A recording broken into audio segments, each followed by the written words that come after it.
আজ আমি তোমাদের এমন একটা গল্প তোমাদেরকে বলবো যা শুনে তোমাদের পুরো মুখ পুরো হা হয়ে যাবে, মানে আই এম তো অবাক। বলেন কি? আমি একদিন সকাল 10টা, মানে আমার কাছে সকাল ওই 10টাই হয়, কারণ বেকার ছেলে তো 10টার দিকেই সকাল সকাল হয়। তো সকাল 10টার দিকে আমি উঠে মর্নিং ওয়াক করতে মার্কেটের দিকে যাচ্ছি রাস্তা দিয়ে। তো পাড়ারই একটা বন্ধু, তার নাম অনিমেষ, সে দেখি দাঁড়িয়ে দাঁড়িয়ে ফোনে কথা বলছে আর কাঁদছে। এবার আমি তো দেখে তো ভাবলাম তো এই তো আজকে বাড়ি থাকার কথা নেই, তো ব্যাঙ্গালোরে যাওয়ার কথা। তো আমি আস্তে আস্তে গেলাম, গিয়ে বললাম কি রে ভাই, তুই আজকে ব্যাঙ্গালোরে যাওয়ার কথা, তুই আজকে যাসনি কেন?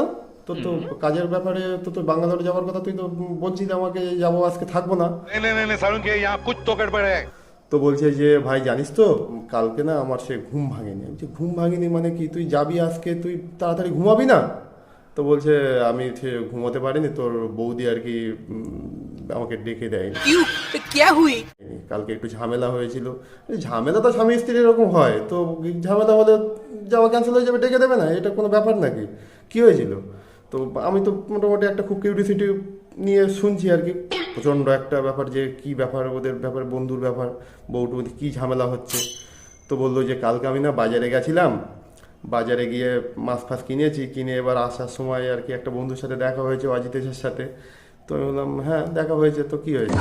তো বলছে যে দেখা হয়ে বললো যে আমাকে যে চ ভাই একটু চা ফা খাই, চা ফা খেয়ে চলে আসলাম। ঠিক আছে, চা ফা খেলাম, খেয়ে যখন বাড়ি আসলাম তখন মাছটা দেখে একটু মানে হয়ে গেছে। আমি বলি, তুই কি সকাল 9টায় বাজার করে কি 2টোর সময় আসলে তো বউ তো গালাগালি দেবেই। তো 2টো অত বাজেনি, কিন্তু মাছটা মানে একটু বাজেই ছিল। আচ্ছা তা হতেই পারে, মাছ বাজে ছিল, কম দামের মাছ কিনতে গিয়ে সব বাজে বাজে হয়েই যায়, কি আর করা যাবে। তো যাই হোক, বোর কাছে ঝাড়ি ফাড়ি খেলো। কি করে পুরুষ মানুষ আত্মসম্মান দেখাতে গিয়ে একটু যেই করলো, ঝামেলা বেঁধে গেল। বলছে যে আমি তো জানিস তো ভাই, এরকম একটা আত্মসম্মান নিজের একটা যখন খারাপ বলছে তখন তো আমার তো খুব খারাপ লাগছে। তো আমি তখন উল্টে গালাগালি দেওয়া শুরু করে দিলাম। তো আমাদের ভিতরে একটা প্রচণ্ড একটা ঝামেলা বেঁধে গেল। ঝামেলা করতে করতে করতে করতে আমাদের দুজনের কথাই বন্ধ হয়ে গেল। তো কথা বন্ধ হয়ে গেল তো কি হয়েছে, একটু অজয় দেবগানের মতো ঘাড়ের কাছে গিয়ে যদি কথাবার্তা, জানিস না এগুলো, সিনেমা দেখিস না কোনো দিন?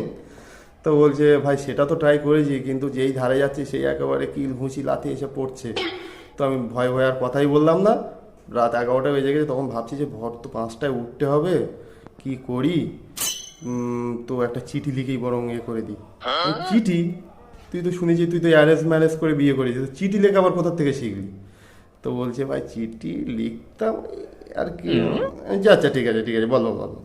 তো বলছে যে ওই চিঠি মোটামুটি লিখে দিয়েছি যে ভোর 4টেই তুমি আমাকে ডেকে দিও বলে, ওর কাছে আমি রেখে দিয়ে আমি ঘুমিয়ে পড়লাম। বলেন কি? তো আমি বললাম যে তোকে ডেকে দেয়নি, তোর তো ডাকার কথা ছিল। বলছে, তখন ও বলছে যে ডেকেছিল তো, তো শুনবি তো কিভাবে ডেকেছিল, তো বল দেখি শুনি। তো বলছে যে সকালবেলা ঘুম তো ভাঙলো 9টা 9:30টার সময়।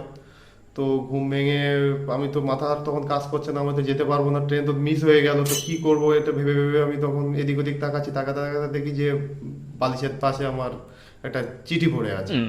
তো আমি চিঠি, তুই যেটা লিখেছিলি সেটাই হয়তো পড়ে আছে। বলে সেটা তো থাকলে হতো, কিন্তু ওটা ছিল বউয়ের লেখা। বউ তোকে চিঠি লিখেছে? বউ চিঠি লেগে বলছে আর বলিস না, চিঠি লিখেছে, আর চিঠিতে কি লেখা জানিস তো, যে ভোর 4টে বেজে গেছে, উঠে পড়।